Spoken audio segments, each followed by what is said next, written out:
ಎಲ್ಲರಿಗೂ MCQ master ಕ್ವಿಜ್ಗೆ ಸ್ವಾಗತ.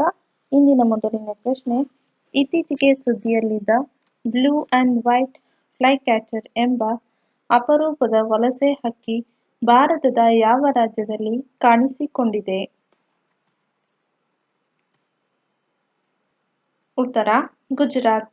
March 2026ರಲ್ಲಿ ಬಿಡುಗಡೆಯಾದ ಭಾರತದ ಮೊದಲ ಉಭಯಚರ ಕಣ್ಗಾವಲು ಡ್ರೋನ್ ಹೆಸರೇನು? ಉತ್ತರ ಅವತಾರ್. ಮಹಿಳಾ ನ್ಯಾಯಾಧೀಶರ ಅಂತಾರಾಷ್ಟ್ರೀಯ ದಿನವನ್ನು ಪ್ರತಿ ವರ್ಷ ಯಾವಾಗ ಆಚರಿಸಲಾಗುತ್ತದೆ? ಉತ್ತರ ಮಾರ್ಚ್ 10. 2026ರ ಫಾರ್ಮುಲಾ 1 ಹಂಗಾಮಿನ ಮೊದಲ ರೇಸ್ ಆದ ಆಸ್ಟ್ರೇಲಿಯನ್ ಗ್ರ್ಯಾಂಡ್ ಪ್ರಿಕ್ಸ್ ಅನ್ನು ಗೆದ್ದವರು ಯಾರು? ಉತ್ತರ ಜಾರ್ಜ್ ರಸೆಲ್. ಕೋಲ್ಡ್ ರೆಸ್ಪಾನ್ಸ್ ಸಮರಾಭ್ಯಾಸವು ಎಷ್ಟು ವರ್ಷಗಳಿಗೊಮ್ಮೆ ನಡೆಯುತ್ತದೆ? ಉತ್ತರ 2 ವರ್ಷಕ್ಕೊಮ್ಮೆ. ಇತ್ತೀಚೆಗೆ ಜಲ ಮಹೋತ್ಸವ 2026ನ್ನು ಗುಜರಾತ್ನ ಯಾವ ಜಿಲ್ಲೆಯಲ್ಲಿ ಕೇಂದ್ರ ಸಚಿವ CR ಪಾಟೀಲ್ ಉದ್ಘಾಟಿಸಿದರು? ಉತ್ತರ ಗುಜರಾತ್. 11ನೇ ರೈಸಿನಾ ಸಂವಾದಕ್ಕೆ ಮುಖ್ಯ ಅತಿಥಿಯಾಗಿ ಆಗಮಿಸಿದವರು ಯಾರು? ಉತ್ತರ ಅಲೆಕ್ಸಾಂಡರ್ ಸ್ಟಬ್. ಮಾರ್ಚ್ 2026ರಲ್ಲಿ ಯಾವ ದೇಶದ ರಾಷ್ಟ್ರೀಯ ದಿನವನ್ನು ಆಚರಿಸಲಾಯಿತು? ಉತ್ತರ ಮಾರಿಷಿಯಸ್.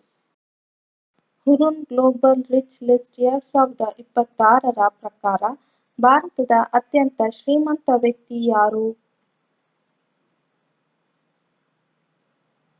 ಉತ್ತರ ಮುಕೇಶ್ ಅಂಬಾನಿ. ವಿಶ್ವದ ಮೊದಲ ಸ್ವಾಯತ್ತ ಕಡಲ ಹಡಗು ನಿರ್ಮಾಣ ಕೇಂದ್ರ ಎಲ್ಲಿ ಸ್ಥಾಪನೆಯಾಗುತ್ತಿದೆ? ಉತ್ತರ ಆಂಧ್ರಪ್ರದೇಶ. ಸುಪ್ರೀಂ ಕೋರ್ಟ್ ಇತ್ತೀಚೆಗೆ ಕ್ರೀಮಿ ಲೇಯರ್ ನಿರ್ಧರಿಸಲು ಯಾವ ಅಂಶವು ಏಕೈಕ ಮಾನದಂಡವಲ್ಲ ಎಂದು ಹೇಳಿದೆ? ಉತ್ತರ ಪೋಷಕರ ಆದಾಯ ಮಾತ್ರ. ಕೋಲ್ಡ್ ರೆಸ್ಪಾನ್ಸ್ ಆರ್ಕ್ಟಿಕ್ ಮಿಲಿಟರಿ ವ್ಯಾಯಾಮವು ಯಾವ ಸಂಸ್ಥೆ ಆಯೋಜಿಸಿದೆ? ಉತ್ತರ ನ್ಯಾಟೋ.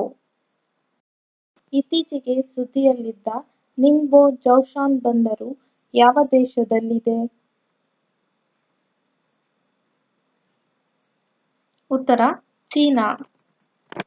ನೆದರ್ಲ್ಯಾಂಡ್ನ ಅತ್ಯಂತ ಕಿರಿಯ ಪ್ರಧಾನಿಯಾಗಿ ಇತ್ತೀಚೆಗೆ ಪ್ರಮಾಣ ವಚನ ಸ್ವೀಕರಿಸಿದವರು ಯಾರು? ಉತ್ತರ ರಾಬ್ ಜೆಟ್ಟನ್. ಭಾರತವು ಯಾವ ದೇಶವನ್ನು ಹಿಂದಿಕ್ಕಿ ಅಮೆರಿಕಕ್ಕೆ ಅತಿ ದೊಡ್ಡ ಹತ್ತಿ ಉತ್ಪನ್ನಗಳ ಪೂರೈಕೆದಾರ ರಾಷ್ಟ್ರವಾಗಿ ಹೊರಹೊಮ್ಮಿದೆ?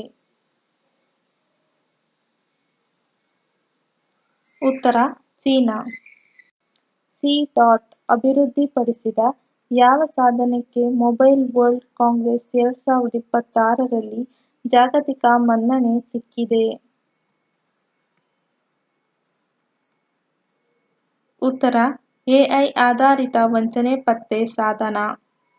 ಜಿಯಾಲಜಿಕಲ್ ಸರ್ವೆ ಆಫ್ ಇಂಡಿಯಾ ಇತ್ತೀಚೆಗೆ ಯಾವ ಪ್ರದೇಶದಲ್ಲಿ 2 ಹೊಸ ಪತಂಗ ಪ್ರಭೇದಗಳನ್ನು ಪತ್ತೆ ಮಾಡಿದೆ? ಉತ್ತರ ಪೂರ್ವ ಹಿಮಾಲಯ.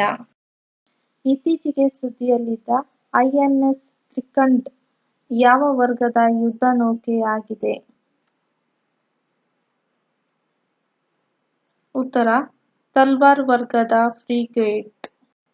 ಮಾರ್ಚ್ 12, 2026ರಂದು ಸುಪ್ರೀಂ ಕೋರ್ಟ್ ಯಾವ ವಿಷಯದ ಬಗ್ಗೆ ಮಹತ್ವದ ಕಾನೂನು ನಿರ್ಧಾರವನ್ನು ಪರಿಶೀಲಿಸಿದೆ? ಉತ್ತರ ಇಚ್ಛಾಮರಣ. ಇತ್ತೀಚೆಗೆ ಸುದ್ದಿಯಲ್ಲಿದ್ದ ಬಾಸ್ಕುಲ್ ಸೇತುವೆ ಎಂದರೇನು? ಉತ್ತರ: ಹಡಗುಗಳ ಸಂಚಾರಕ್ಕಾಗಿ ಮೇಲಕ್ಕೆ ಎತ್ತಬಹುದಾದ ಚಲಿಸುವ ಸೇತುವೆ.